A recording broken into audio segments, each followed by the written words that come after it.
Hello student, welcome to Pulak sir math class. আজকে আমরা class 10-এর মডেল অ্যাক্টিভিটি টাস্ক পার্ট 2 নিয়ে তোমাদের সামনে আলোচনা করব। মডেল অ্যাক্টিভিটি টাস্কের যে পোর্টালে যে আমাদের টাস্কগুলো আপলোড করেছে এবং তোমাদের প্রতিটা স্কুল থেকে দেখবে তোমাদের এই model activity task mid day মিলের সঙ্গে তোমাদের দেওয়া হবে, ঠিক আছে? তো সেই মডেল অ্যাক্টিভিটি টাস্কের আমরা সলিউশনগুলো আজ আমরা করব। তো মডেল অ্যাক্টিভিটি টাস্কের দেখো প্রথম যে সলিউশনটা বলেছে, দেখো বার্ষিক 8% সরল সুদ হারে কোনো মূলধনের n বছরের মোট সুদ বলেছে PNR ডিভাইডেড বাই 25 টাকা হলে মূলধনের পরিমাণ কত হবে। ওকে, তো আমাদের এই অঙ্কটা কিভাবে করব? এইটা অ্যাকচুয়ালি সরল সুদের অঙ্ক, ঠিক আছে? সরল সুদের সূত্র কী ছিল বলো তো? I ইকুয়ালস টু PRT, ঠিক আছে? যেখানে P হলো কি আসল, আর কি বার্ষিক সুদ এবং টি হলো কি সময়, টাইম, ঠিক আছে? আর আই কি সুদ। এখানে যদি তোমরা ফলো করো দেখো বুঝতে পারবে যে বলেছে R% বার্ষিক সুদে n বছরের, ঠিক আছে, কোনো মূলধনের n বছরের তোমার মোট সুদ বলে দিয়েছে, ঠিক আছে? এক নাম্বার কী কী বলেছে? সুদ বলে দিয়েছে। দ্বিতীয়ত কথা কী বলেছে? বার্ষিক সুদ বলেছে, ঠিক আছে? বার্ষিক সুদের হার, ক্লিয়ার? বার্ষিক সুদের হার বলেছে এবং মূলধনের তোমার টাইম কত, যে মূলধনটা তৈরি হয়েছে সেই মূলধনটা কত বছর ধরে আমি খাটাবো, ঠিক আছে? তো এইখানে দেখো প্রথম অঙ্কটা করি, দেখো তাহলে দেখো এখানে লিখবে, ধরি আসল ইকুয়ালস টু কত ধরে নাও? এ ধরে নাও, এ টাকা। কি আসল ইকুয়ালস টু আমরা কত ধরলাম? এ টাকা, ঠিক আছে? তাহলে দেখো আর কত হবে? বার্ষিক সুদের হার ধরে নাও, বার্ষিক সুদের হার কত হবে? R%, ঠিক আছে? বার্ষিক সুদের হার কত ধরে নাও? R%। এবং সময় কত? সময় হচ্ছে তোমার এখানে বলে দিয়েছে n বছর, ঠিক আছে? n বছর। তাহলে আই কত হবে? আই তো আমাদের বলেই দিয়েছে, মানে সুদ কত বলেছে দেখো? PNR বাই কত? 25। তাহলে সূত্রতে বসিয়ে দেবো, সূত্রতে বসিয়ে দিলেই আমাদের অঙ্কটা কমপ্লিট হয়ে যাবে। দেখো তাহলে আমি এই দিকে করছি, তোমরা খাতার নিচে করবে। ওকে, তো দেখো সূত্র কী ছিল? দেখো আই ইকুয়ালস টু মানে সুদ ইকুয়াল টু মানে PNR equals to divided by 25 equals to I equals to কত? PRT বাই কত? 100। এটা তোমাদের কি মেন সূত্র ছিল। পি কী ছিল? আসলকে আমি কত ধরেছি? এ ধরেছি, হ্যাঁ কি না? বার্ষিক সুদের আর যেমন ছিল আর লিখে দাও। টি কত? এন। টি কত? এন ডিভাইডেড বাই কত ছিল? 100, ক্লিয়ার? তাহলে এখানে কত হবে বলো? এইখানে দেখো তোমাদের কি কি কাটছে, দেখো বুঝবে কেসটা। কি কি কাটছে? এন কেটে যাবে, আর কেটে যাবে। তাহলে এইখানে দেখো শুধু পি পড়ে থাকছে, এ পড়ে থাকছে। তাহলে পি বাই 25 ইকুয়ালস টু কত? এ বাই 100, ক্লিয়ার? তাহলে আমাদের আসল আমাকে বলেছে মূলধনের পরিমাণ, আমি মূলধনের পরিমাণ কত ধরেছি? এ। ভালো করে বুঝবে, মূলধনের পরিমাণ কত ধরেছি? এ। তাহলে এ ইকুয়ালস টু কত হবে বলো তো? এই দেখো ক্রস গুণ করো, 25 A equals to P into 100, clear? A equals to কত হবে? পি ইন্টু 100 বাই কত? 25। তাহলে কেটে গেলে কত? 4, মানে এ কত হবে? 4P, ঠিক আছে? তাহলে এ 4P কোথায় আছে? এই বি এর দাগের অঙ্কটায় আছে। তাহলে আমাদের মডেল অ্যাক্টিভিটি টাস্কের প্রথমের অঙ্কের আনসার কত? 4P। ওকে, এবারে আমরা মডেল অ্যাক্টিভিটি টাস্কের 2-এর দাগের অঙ্কটা করব। কি বলেছে দেখো? দুটি লম্ববৃত্তাকার চোঙের উচ্চতার অনুপাত 1:2 এবং তাদের পরিধির অনুপাত, খুব ভালো কোশ্চেন, পরিধির অনুপাত কত? 3:4 হলে তাদের আয়তনের অনুপাত কত হবে আমাদের লিখতে হবে। ভালো করে বুঝবে, এটা লম্ববৃত্তাকার চোঙ চ্যাপ্টার যাদের এখনও হয়নি তারা আমি ডিসক্রিপশানে লিঙ্ক দিয়ে দেবো। লম্ববৃত্তাকার চোঙ চ্যাপ্টার প্রতিটা অঙ্কই আমি করিয়ে দিয়েছি A to Z, তোমরা গিয়ে দেখতে পারো এবং বেসিক থিওরি পার্টটা দেখতে পারো। দেখো এখানে একটা লম্ববৃত্তাকার চোঙ ড্র করছি। এবার লম্ববৃত্তাকার চোঙের আমরা পরিধি বলতে কোন পার্টটা বলো তো? এই যে বৃত্তর পার্ট, এই যে বৃত্তর পার্টটাকে আমরা কি বলি? লম্ববৃত্তাকার চোঙের পরিধির পার্ট। মানে লম্ববৃত্তাকার চোঙের যে ভূমিতলটা হয় না, সেটা বৃত্ত হয়, ঠিক আছে? তাহলে বৃত্তর পরিধি কী হয় বলো তো? 2πr, clear? এবার বৃত্তর উচ্চতা কী হয় বলো তো? বৃত্তর উচ্চতা হলো, ধরো এইখানে একটা বৃত্তর সবসময় একটা কেন্দ্রবিন্দু থাকে, এটা সবসময় মাথায় রাখবে। বৃত্তর একটা কেন্দ্রবিন্দু থেকে কী হয়? আমরা রেডিয়াস নিই। রেডিয়াস মানে কি? ব্যাসার্ধ নিই। ভালো করে বুঝবে, কেন্দ্রবিন্দু থেকে কি আমরা রেডিয়াস মানে একটা ব্যাসার্ধ নিই। তাহলে এইখানের এই যে ব্যাসার্ধ কত হবে বলো তো, এই পার্টটা হচ্ছে ব্যাসার্ধ, ঠিক আছে। কেন্দ্রবিন্দু থেকে বৃত্তের পরিধিতে আমরা যে লাইনটা টানবো তাকে আমরা কি বলবো, ওই বৃত্তের ব্যাসার্ধ বা লম্ববৃত্তাকার চোঙের পরিধির চোঙের ভূমিতলের ব্যাসার্ধ, ঠিক আছে। এখানে ভূমিতলের পরিধির অনুপাত দিয়ে দিয়েছে, ঠিক আছে। এবং উচ্চতা কত হবে বলো তো, এই যে ওপরের বৃত্ত থেকে নিচের বৃত্তর যে ডিস্টেন্সটাকে আমরা কি বলবো, উচ্চতা, এইচ, ঠিক আছে। উচ্চতাকে আমরা কি বলি, এইচ, হাইট, ঠিক আছে। তো আমাদের এখানে ধরে নিই, লেখো, ধরি দুটি লম্ববৃত্তাকার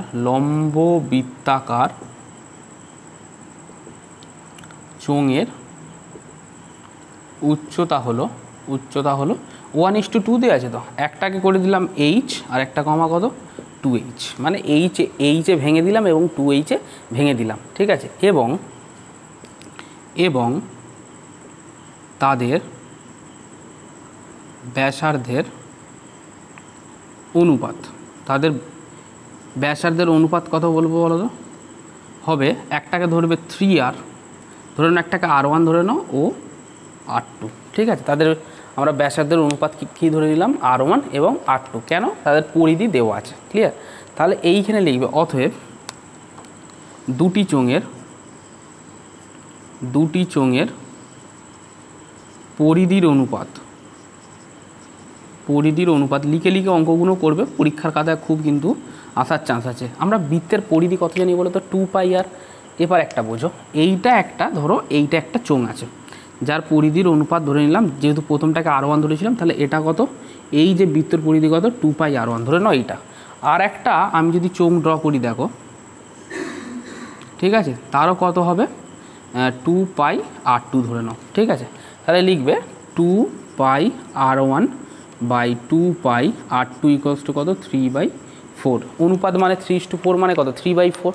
ভালো করে বুঝবে, 3:4 মানে কত, 3/4। কেন আমি আলাদা আলাদা ধরলাম, কারণ দুটো বৃত্তের উচ্চতা আলাদা, তাদের পরিধি আলাদা। তাহলে সেই বৃত্ত বলি চোঙের তো আকারই আলাদা, চোঙের আয়তনও আলাদা হবে, তো চোঙটাকে দেখতে আলাদা হবে। তো যদি তাদের ব্যাসার্ধ আলাদা হয়, তাদের পরিধি আলাদা হয়, তাদের উচ্চতা আলাদা হয়, তাহলে চোঙটাকে দেখতেই আলাদা হবে, কারণ তার আয়তনও আলাদা হবে। সেই কারণের জন্য আমরা দুটো যে চোঙ ছিল, চোঙের পরিধিগুলোকে আলাদা আলাদা করে নিলাম। একটাকে কী ধরলাম, r1, আর একটা কী ধরলাম, r2, ঠিক আছে। তাহলে 2πr1/2πr2 = কত, 3/4।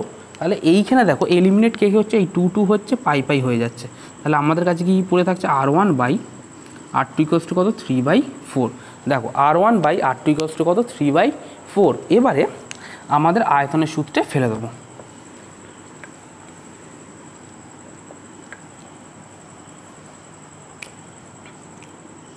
দেখবে অতএব দুটি চোঙের আয়তন, আমাদের চোঙের আয়তনের সূত্র কি বলতো, যদি চোঙ হয়, একটা চোঙের আয়তনের সূত্র কি, 2πr²h, বুঝবে, 2πr² কি, h, ঠিক আছে। তাহলে এখানে যেহেতু দুটি চোঙ, একটা চোঙের আয়তন যদি 2πr²h হয়, দুটি চোঙের আয়তন কী হবে বলো তো, একটা হবে 2πr1, দেখো এইভাবে লিখবে 2πr1²h, হ্যাঁ কি না। এইচ কোনটা, আমাদের প্রথমটার ক্ষেত্রে উচ্চতা কত ছিল, এইচ ছিল, বুঝবে, এইচ ছিল, আর একটা কত ছিল, 2h। তাহলে আমরা ডিভাইডেড বাই, দেখো 2πr2² ইন্টু কত, 2h, 2πr2² ইন্টু কত, 2h, ক্লিয়ার। তাহলে এইখান থেকে দেখো আমাদের এইখানে এলিমিনেট কী হচ্ছে, এই পাই এলিমিনেট হচ্ছে, 2 এলিমিনেট হচ্ছে, এইচ এলিমিনেট হচ্ছে। তাহলে কত লিখতে পারি, 1/2 ইন্টু r1² কত, r2²। তাহলে তাকে আমরা কি লিখতে পারি, 1/2 r1/r2 তার কত, হোল স্কোয়ার। কারণ আমরা দেখো r1/r2কে r1/r2 না, a/b তার হোল স্কোয়ার মানে কত বলো তো, a² কত, b²। তাহলে তার বিপরীতটাকে কি বলতে পারি, a/b তার হোল স্কোয়ার। তেমনই r1²/r2² কী লিখতে পারি, r1/r2 তার কত, হোল স্কোয়ার, ঠিক আছে। এবার আমরা r1/r2 আমরা কি মান জানি, কত, 3/4 তার কত, হোল স্কোয়ার। তাহলে এটাকে কত লিখতে পারি বলো, 3² হচ্ছে 9, আর এটা কত হবে 2, 4 4 16 মানে কত 9/32 মানে 16 দুগুণে কত 32। তাহলে তাদের আয়তনের অনুপাত কত হবে 9:32 ওপরে লিখবে। অতএব চোঙ দুটির আয়তনের অনুপাত হলো অতএব চোঙ দুটির আয়তনের অনুপাত কত হবে 9:32। ক্লিয়ার 9:32। ওকে, আমার তাহলে এই অঙ্কটা কি কমপ্লিট হয়ে গেল। এবারে মডেল অ্যাক্টিভিটি টাস্কের 2-এর দাগের ডবল আইয়ের অঙ্কটা করব। 2-এর দাগের ডবল আইয়ের অঙ্কটা কিন্তু খুব ইম্পর্টেন্ট অঙ্ক। দেখো, একটি বৃত্তের দুটি জ্যা এবি এবং এসি পরস্পর পারপেন্ডিকুলার মানে লম্ব আছে। এবি 4 সেন্টিমিটার এবং এসি 3 সেন্টিমিটার হলে বৃত্তের ব্যাসার্ধের দৈর্ঘ্য কত? ঠিক আছে, এটা আমাকে বের করতে হবে। এবং এটি দেখো কিভাবে করতে হয়। দেখো, আগে একটা বৃত্ত ড্র করব। ঠিক আছে, আগে একটা কী করবো বৃত্ত ড্র করে নাও। ঠিক আছে, বৃত্তর মধ্যে বলেছে যে এবি এবং এসি একটা পারপেন্ডিকুলার মানে লম্ব, কিন্তু তারা পরস্পর একটা কিন্তু জ্যা, বৃত্তের কি জ্যা। তাহলে বৃত্তের জ্যা যদি বলে তাহলে আমরা দেখো এইখানে ছবিটা একটু ঠিক করে দিতে হবে। তাহলে এই একটা ধরুন একটা বৃত্তের জ্যা। ক্লিয়ার, এই একটা কি বৃত্তের জ্যা, আর এই একটা কি বৃত্তের জ্যা।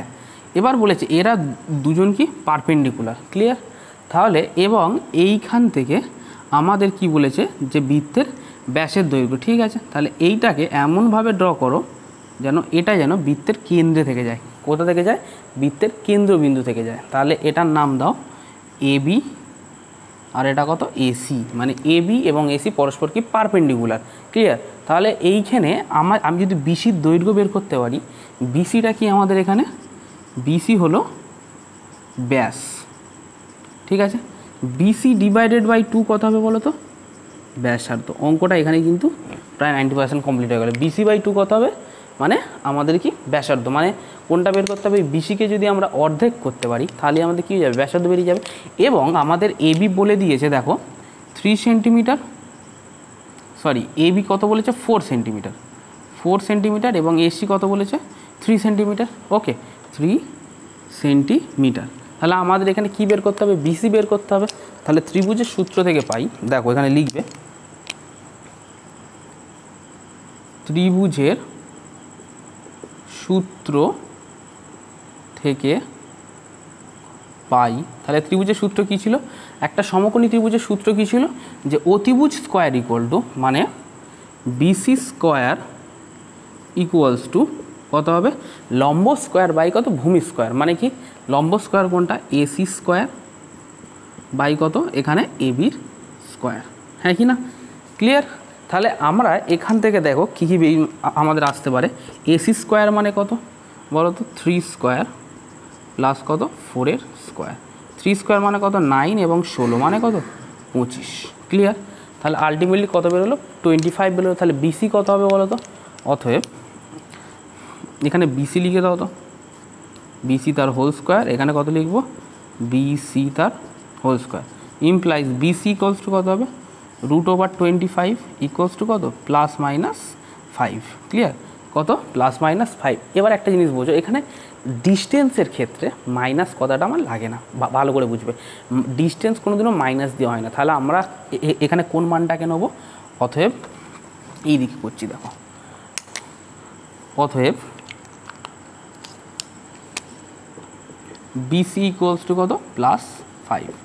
অতএব বৃত্তের ব্যাস কত হবে? 5 সেন্টিমিটার। তাহলে বৃত্তের ব্যাসার্ধ কত হবে? 5/2 সেন্টিমিটার। ক্লিয়ার, অঙ্কটা কমপ্লিট। তাহলে আমাদের 2-এর দাগে ডবল আইয়ের অঙ্কটা কমপ্লিট হয়ে গেল। এবারে আমরা মডেল অ্যাক্টিভিটি টাস্কের 3-এর দাগের অঙ্কটা করব। ঠিক আছে, 3-এর দাগের অঙ্কটা কি বলেছে দেখো, কোনো মূলধন 2 বছরের সরল সুদ এবং চক্রবৃদ্ধি সুদের যে হারটা বলেছে, মানে যথাক্রমে কত? 8,400 এবং 8,652 টাকা। ক্লিয়ার, হলে মূলধন এবং বার্ষিক সরল সুদের হার কত হবে আমাকে বের করতে বলেছে।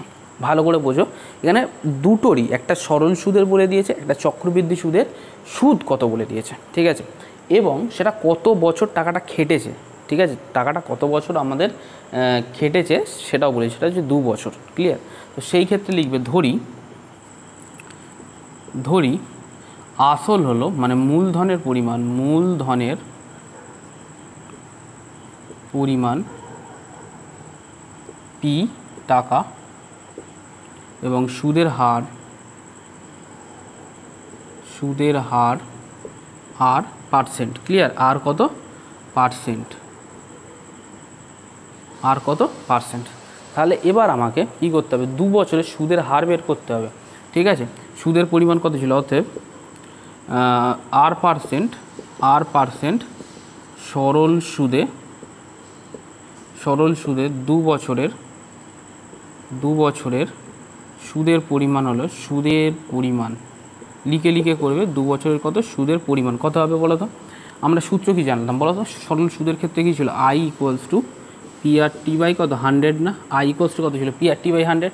তাহলে আমাদের আই তো জানি, তাহলে পিআরটি মানে এখানে আসল কত ধরেছি পি, তাহলে পি আর কত জানি না, তাহলে আর টি তো জানি 2 বাই কত 100 ইকুয়ালস টু কত 8400। ঠিক আছে, 8400। তাহলে সেইখানে দেখো এটাকে তোমরা লিখবে যে পি আর ইকুয়ালস টু, দেখো এটা কেটে গেলে কত 50 হয় না, হ্যাঁ কি না, 2 দিয়ে 100 কাটলে কত হয় 50 হবে, তাহলে 8400 ইন্টু কত 50, এটাকে 1 নাম্বার দিয়ে দাও। ঠিক আছে, তাহলে আমাদের কত হলো 8400, তাহলে পি আর এইদিকে রাফি লিখে নিয়ে 8400 ইন্টু কত 50 হচ্ছে আমাদের কি পি আর এর ভ্যালু। আর আমরা যদি এটাকে গুণ করি দেখো তো 8400 মানে 84 ইন্টু 5 কত হয় বলো তো, 5 4 20 শূন্য হাতে 2 হাতে 5 8 40 দিয়ে 42, 420 মানে 420 আর অলরেডি 3টে 0 আছে।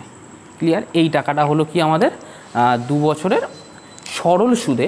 ঠিক আছে, আর পার্সেন্ট সরল সুদে 2 বছরের তোমার সুদের পরিমাণ মানে পি ইন্টু আসল ইন্টু সুদের হার। ঠিক আছে, তো এবারে আমরা সেম কেসে আর পার্সেন্ট সরল সুদে 2 বছরের চক্রবৃদ্ধি সুদ বের করব। এইখানে ক্যালকুলেশানটা বড় হবে। দেখো আবার আর পার্সেন্ট সরল সুদে 2 বছরের চক্রবৃদ্ধি সুদ।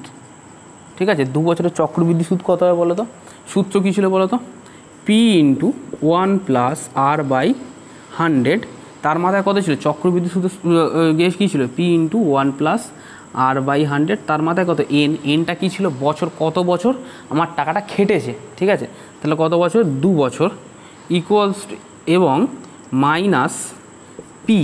এবার বলো তো চক্রবৃদ্ধি সুদের ক্ষেত্রে আমরা কথায় বলি চক্রবৃদ্ধি সুদ, অ্যাকচুয়ালি চক্রবৃদ্ধি সুদের অঙ্কগুলো যদি ডাইরেক্ট এই সূত্রে ফেলে দিই আমার সুদ ইন্টু আসল বেরিয়ে যায়, মানে টোটাল অ্যামাউন্টটা বেরিয়ে যায়, সুদ প্লাস আসল কিন্তু আমাদের বেরিয়ে যায়।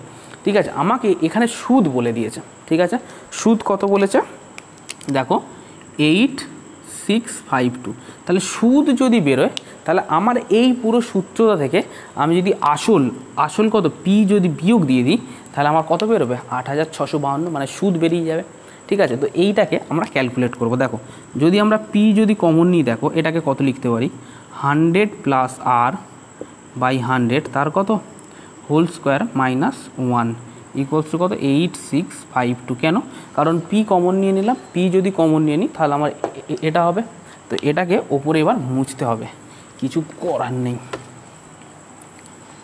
দেখো তাহলে এটাকে যদি করি তাহলে পিকে রেখে দাও, এটাকে লিখবে দেখো 100 প্লাস আর তার হোল স্কোয়ার। ঠিক আছে, এবার এইটা যদি পুরোটা যদি এলসিএম করি 100 দিয়ে তাহলে আমার এইটাও কত হবে 100 স্কোয়ার হবে, 100 স্কোয়ার দিয়ে যদি এলসিএম করি 100 স্কোয়ার ইন্টু 1 মানে কত মাইনাস অফ 100 স্কোয়ার, সেকেন্ড ব্র্যাকেটের মধ্যে 8652। এটা জাস্ট ক্যালকুলেশন করলেই অঙ্কটা বেরিয়ে যাবে। যা মেন অঙ্ক ছিল এই পার্টটা এবং এই পার্টটাই ছিল আমার এই অঙ্কের মেন। এবারে তো পিআরের মান বসালে আমাদের অঙ্কটা মিলে যাবে। ওকে, তাহলে এইটা কত হলো 100 স্কোয়ার, আমি এলসিএম করলাম পুরো 100 স্কোয়ার দিয়ে এলসিএম করলাম, করার ফলে কত হলো এটা যেমন আছে থাকবে, শুধু 1-এর সঙ্গে 100 স্কোয়ার গুণ হলে কত হবে 100 স্কোয়ার। ওকে, তাহলে এবার দেখো এই পার্টটাকে কিভাবে করি, তাহলে পি সেকেন্ড ব্র্যাকেটের মধ্যে এটাকে লিখবে A square plus 2a into B plus কত বি স্কোয়ার মানে কত 8 তার হোল স্কোয়ার, ঠিক আছে, মাইনাস 100 কত স্কোয়ার ডিভাইডেড বাই কত আছে 100 স্কোয়ার, ক্লিয়ার, ইকুয়ালস টু কত 8652, ঠিক আছে, 8652, ক্লিয়ার।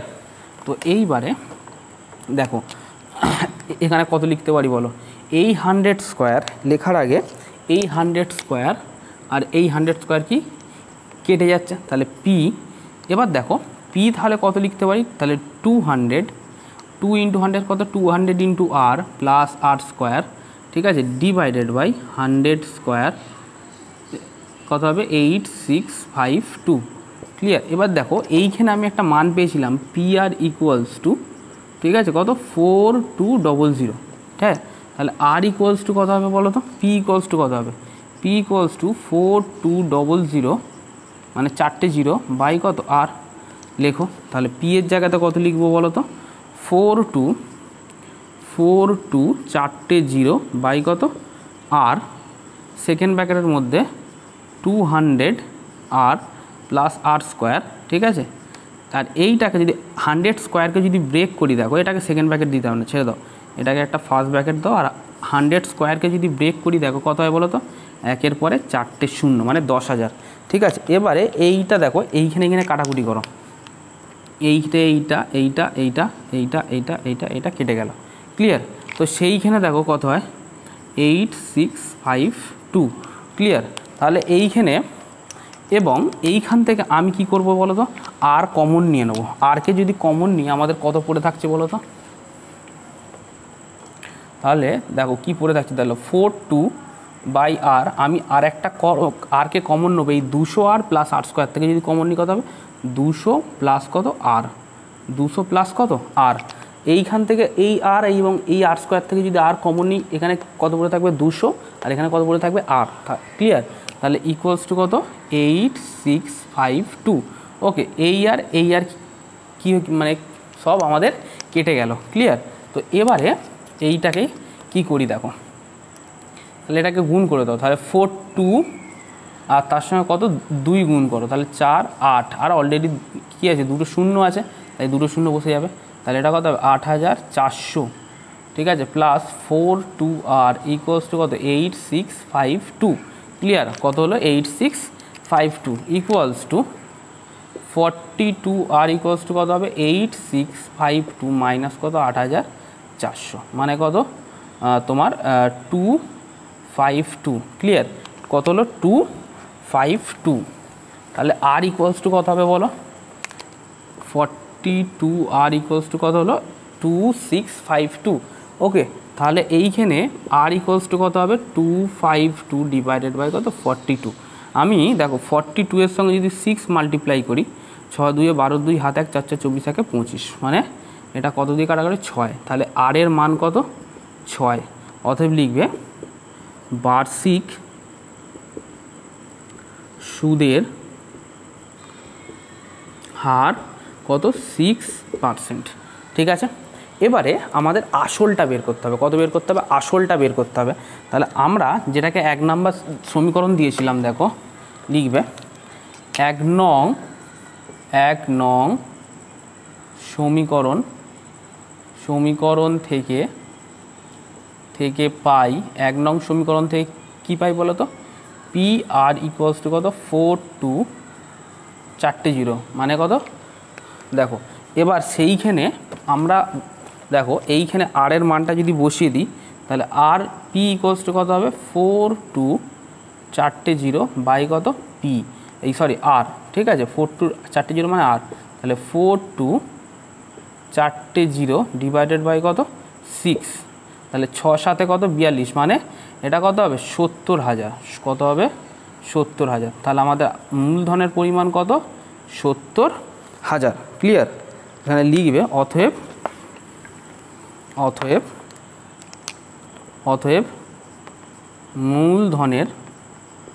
মূলধনের পরিমাণ হলো কত 70,000 টাকা, ক্লিয়ার। তো এই অঙ্কটা আমাদের কমপ্লিট হয়ে গেল, ওকে।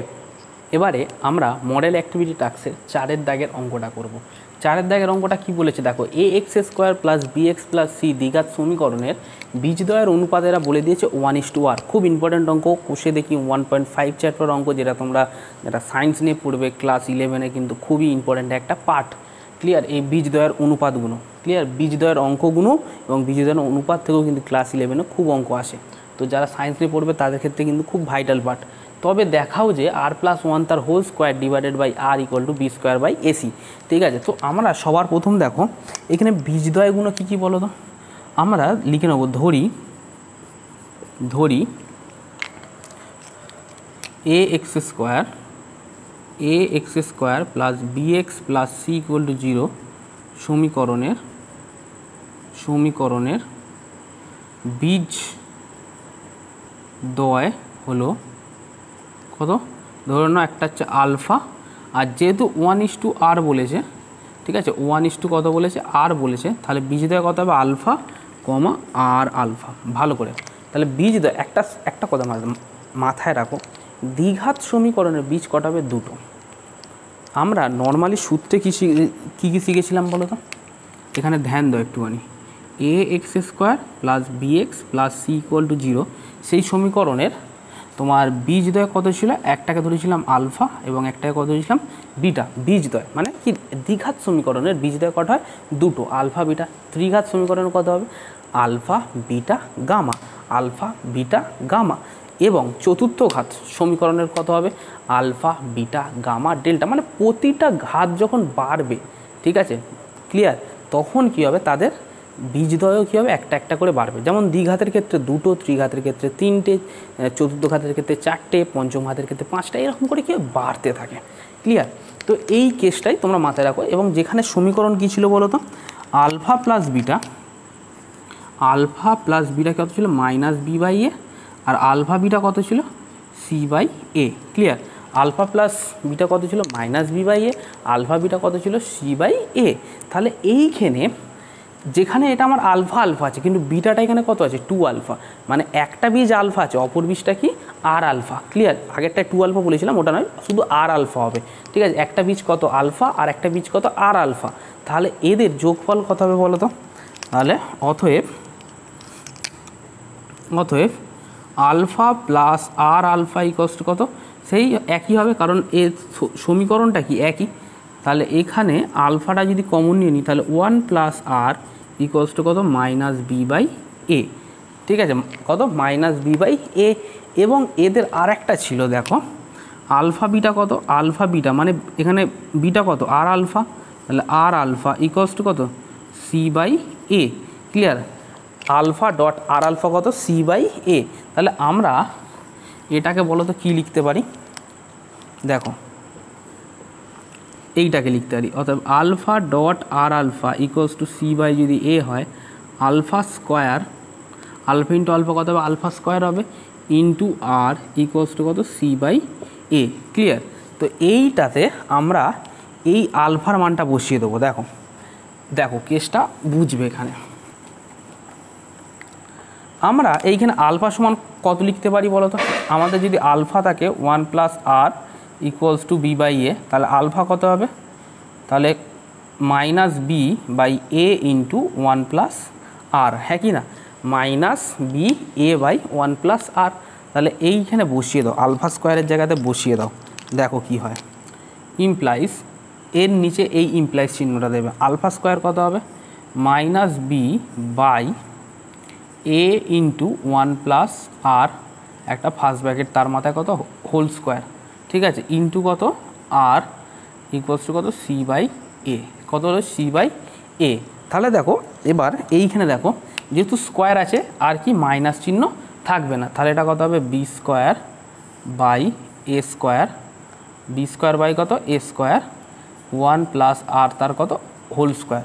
কত হলো? b²/a², 1 + r তার কত? হোল স্কোয়ার, ইন্টু কত? আর = কত? c/a। ক্লিয়ার? তো এবার এই পার্টটাকে দেখো, মুছে নিই, দাঁড়াও, অঙ্ক এসে গেছে। তাহলে কত হবে? দেখো, তাহলে এটাকে লিখতে পারি। দেখো এই b² উপরে আছে, মানে এই দিকে গেলে মানে কোথায় যাবে? নিচে যাবে। তাহলে এরকমভাবে লেখো, r/1 + r তার হোল স্কোয়ার = কত হবে? b² যদি নিচে যায় তাহলে এ ইন্টু কত বি স্কোয়ার, আর এ স্কোয়ারটা কী আছে নিচে আছে, ক্রস গুণ হলে কোথায় যাবে ওপরে যাবে, তাহলে কত হবে এ স্কোয়ার। তাহলে এইখানে দেখো এখানে এ কাটছে, কাটলে কত পড়ে থাকছে এ পড়ে থাকছে, তাহলে এটা কত বলতে পারে এসি বাই কত বি স্কোয়ার। এবার দেখো তাহলে আর বাই 1 প্লাস আর তার হোল স্কোয়ার ইকুয়ালস টু কত এসি বাই কত বি স্কোয়ার, হ্যাঁ কি না? কিন্তু প্রমাণ দিয়েছে তার উল্টোটা, তাহলে উল্টে দাও, এই পার্টটাকে উল্টে দাও, উল্টে দিলেই সব থেকে বেটার হবে। দেখো তাহলে 1 প্লাস আর তার whole square divided by R equals to কত বি স্কোয়ার বাই এসি, এটাই তোমাদের বইতে প্রমাণ করতে দিয়েছে। তাহলে এরকম আসার পরে তোমরা এই পার্টটাকে উল্টে দিলে, আমি দেখো এই 1 প্লাস আর তার হোল স্কোয়ারকে উল্টে দিয়েছি বলে এই দিকের পার্টটাও কী হবে উল্টে যাবে, যদি না উল্টা অঙ্ক ভুল হয়ে গেল। তাহলে আমাদের যদি একটা দিকে উল্টাই অন্য দিকটাও কী করতে হবে উল্টাতে হবে, ইকুয়ালের অন্য দিকটাও কী করতে হবে উল্টাতে হবে। তাহলে এই অঙ্কটা আমাদের কি কমপ্লিট হয়ে গেল। এবারে আমি তোমাদের 5 দাগের অঙ্কটা করাবো। দেখো 5 দাগের অঙ্কটা কিন্তু তেমন কিছু নয়, 5 দাগের অঙ্কটা হলো একটা তোমাদের উপপাদ্য দিয়েছে, সেই উপপাদ্যটা হলো 33 মানে 33 নম্বর উপপাদ্যটা তোমাদের এখানে দিয়েছে, এবং 33 নম্বর উপপাদ্যটা কোথায় আছে পেজ নাম্বার 60-তে আছে। কোথায় আছে পেজ নাম্বার 60-তে আছে, সেটা তোমরা কি করবে বই দেখে এই উপপাদ্যটা তোমরা করে নেবে। ওকে, তোমাদের কিন্তু এগুলো সব জমা দিতে হবে, তাই তোমরা কি করবে করে নেবে। এবারে আমরা এই 6 দাগের অঙ্কটা করব, ঠিক আছে? 6 দাগের অঙ্কটা তোমাদেরও করতে হবে। কি বলেছে দেখো, একটি লম্ববৃত্তাকার চোঙের উচ্চতা উহার ব্যাসার্ধের দ্বিগুণ, ভালো করে কনসেন্ট্রেশন দাও। এটি লম্ববৃত্তাকার চোঙের উচ্চতা, দেখো উচ্চতা কি বলেছে উহার ব্যাসার্ধের দ্বিগুণ। একটা চোঙের ব্যাসার্ধ কোথায় থাকে আমাকে বলো তো? ভূমিতলে না? ভূমিতলটা যেটা থাকে সেটা কি থাকে একটা বৃত্ত থাকে, তাহলে বৃত্তর মধ্যে কি থাকে ব্যাসার্ধ থাকে। দেখো শর্টে দিয়েছে কিন্তু অঙ্কটার মধ্যে অনেক কিছু ভাবনা আছে। কি বলেছে যে একটি লম্ববৃত্তাকার চোঙের উচ্চতা উহার ব্যাসার্ধের কি দ্বিগুণ, মানে কি একটা চোঙ আঁকো, একটা চোঙ যদি আঁকি,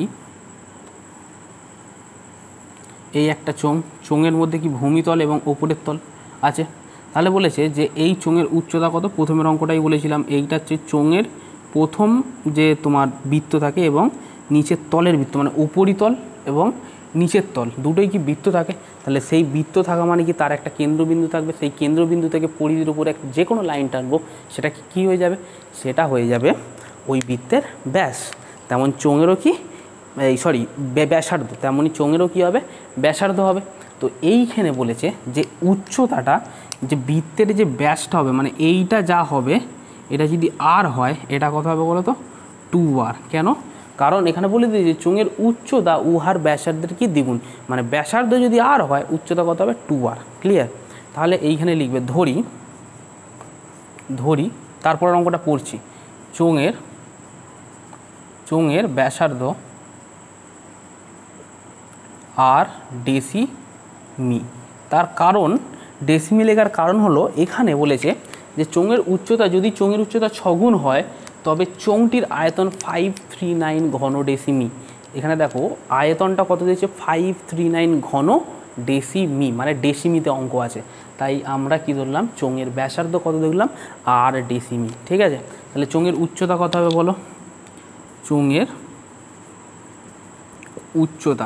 উচ্চতা কত হবে বলেছে দেখো উহার ব্যাসার্ধের দ্বিগুণ, মানে কত 2h ডেসিমি। ক্লিয়ার? তাহলে চোঙের আয়তন কত হবে বলো?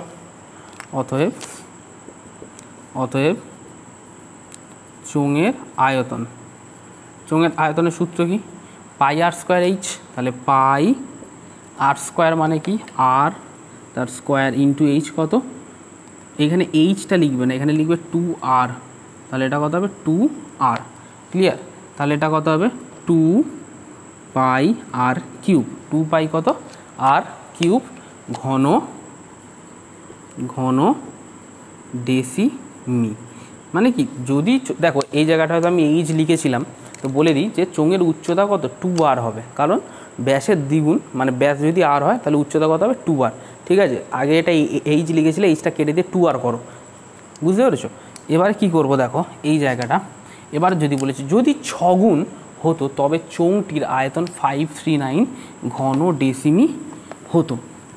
ক্লিয়ার? আমার এখানে দেখো তাহলে বলো তো সেকেন্ড ক্ষেত্রে চোঙটির উচ্চতা কত হবে? চোঙটির দেখো এখানে বুঝবে, চোঙটির ব্যাসার্ধ কি আরই তো থাকবে, চোঙটির ব্যাসার্ধ কিন্তু কোনো পরিবর্তন হবে না, চোঙটির ব্যাসার্ধ আর যেমন আছে তেমন থাকবে, ঠিক আছে। শুধু কি চেঞ্জ হবে, উচ্চতা, চোঙটির উচ্চতা চেঞ্জ হবে। উচ্চতা কত আছে, 6 আছে, 6 গুণ কার, ব্যাসার্ধের, তাহলে 6 আর ডেসিমি, তাহলে তার আয়তন কত হবে। অতএব এখানে লেখো, অতএব এইটার পরে এইটাকে লিখবে, কারণ আমি এই উপরের পার্টটা এখন মুছবো না, অঙ্ক বাকি আছে তাই মুছছি না, ঠিক আছে। এইটার পরে এই লাইনটা লেখার পরে এইটা এখানে লিখবে, নিচে নিচে লিখবে, ঠিক আছে। অতএব চোঙটির আয়তন কত হবে, চোঙটির আয়তন কত হবে বলো তো, তাহলে কত হবে, পাই আর স্কোয়ার, মানে ব্যাসার্ধ স্কোয়ার, ব্যাসার্ধ তো আরই ধরেছি, তাহলে আর স্কোয়ার ইন্টু এইচ মানে কত 6 আর, তাহলে দেখো তো 6 পাই আর কিউব, ঠিক আছে, কত 6 পাই আর কিউব। ক্লিয়ার, বুঝতে পেরেছো। এবারে বলেছে যে চোঙটির আয়তন 53 ঘন ডেসিমি, 539 মানে 539 ঘন ডেসিমি বেশি হতো। কখন বেশি হতো, যদি উচ্চতা 6 গুণ হতো, যদি উচ্চতা 6 গুণ করাতো তাহলে 539 ঘন ডেসিমি হতো। তাহলে লিখবে শর্তানুসারে, অঙ্কটা দেখো লেখো,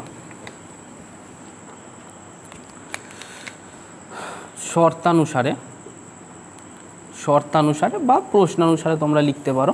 তাহলে কখন বেশি হতো, 6 পাই আর কিউব থেকে 2 পাই আর কিউব যদি বিয়োগ দিই তখন কত হবে, 539 কী হতো, বেশি হতো। তাহলে বুঝতে পেরেছো, তাহলে কত বেশি হতো, যখন আমি 6 পাই আর কিউব থেকে 2 পাই আর কিউব বিয়োগ দেবো তখন কত বেশি হবে, 539 ঘন ডেসিমি বেশি হবে। তাহলে এইখান থেকে কত লিখতে পারি, 4 পাই আর কিউব ইকুয়ালস টু কত, 539, কারণ 6 পাই আর কিউব থেকে 2 পাই আর কিউব যদি বিয়োগ দিই কত হয়, 4 পাই আর কিউব। তাহলে এইখানে লেখো আর কিউব ইকুয়ালস টু কত হবে, 539 divided by 4 into pi, 539 divided by কত, 4 ইন্টু পাই। দেখো এই সাইডে করছি এটাকে, তাহলে এটা কত হবে বলো, 539 ডিভাইডেড বাই 4, পাই মানে কত, 22-এর 7, 22 বাই কত 7, তাহলে 7টা সবার নিচে আছে, কোথায় যাবে, তাহলে সবার ওপরে যাবে, একেবারে করে দিচ্ছি 7, ঠিক আছে। এবার এটাকে 11 দিয়ে কাটো তো এটাকে, তাহলে 11 দিয়ে যদি কাটি তাহলে 539 কত হবে বলো তো, 539 কত হবে, তাহলে 4 11 44, মানে এটা কত হবে, 4 6 9 9, তাহলে এটা কত হলো, 9 11 99, ঠিক আছে, 9 11 কত হবে, 99, ওকে। তাহলে এটা 11 দুগুণে 22, এটা কত হবে 49, ক্লিয়ার। তাহলে এটা কত হলো 49। এবারে এটাকে যদি নিচে করে দেখো তাহলে এটাকে কত লিখতে পারি, 7 ইন্টু 7 ইন্টু 7, আর 4কে ভেঙে দাও 2 ইন্টু 2 ইন্টু কত 2, ক্লিয়ার, ওকে। তাহলে এইটাকে ওপরে, এবার আমাদের কাজ শেষ, তাহলে ওরটা মুছে দিই। অতএব আর কিউব ইকুয়ালস টু কত, 7 ইন্টু 7 ডিভাইডেড বাই কত, 2 ইন্টু 2 ইন্টু 2, তাহলে আর ইকুয়ালস টু কত হবে বলো তো, cube root of 7 into 7 into 7, মানে তোমাদের এটা ঘনফলের চ্যাপ্টার ক্লাস 8-এ ছিল, তাহলে এখান থেকে কত বেরোবে, 7/2 বেরোবে, ঠিক আছে। কিউব রুট মানে কি, 3টে থেকে একটা বেরোয়, কিউব রুট মানে কি 3টে সেম নাম্বার থাকলে সেখান থেকে একটা বেরোবে, তাহলে এখানে 3টে 7 আছে তাই একটা 7, 3টে 2 আছে তাই আমরা কি একটা 2 বের করেছি, ঠিক আছে। তাহলে আমাদের ব্যাসার্ধ কত হলো বলো, 7/2, এখানে লিখবে ডেসিমি, ঠিক আছে। তাহলে ব্যাস কত হবে, তো আমাদের ব্যাস চাইনি, তাহলে অতএব চোঙটির ব্যাসার্ধ কত, 7/2 ডেসিমি। চোঙটির উচ্চতা আমাদের জানতে চেয়েছে, চোঙটির উচ্চতা কত, দেখো আমাদের প্রথমেই ছিল চোঙটির ব্যাসার্ধ যদি আর হয়, চোঙটির উচ্চতা কত হবে 2r, তাহলে চোঙটির উচ্চতা কত হবে 2 ইন্টু আর, মানে 2 ইন্টু 7/2, এখানে সব কটাতে ডেসিমি লিখবে, ডেসিমি।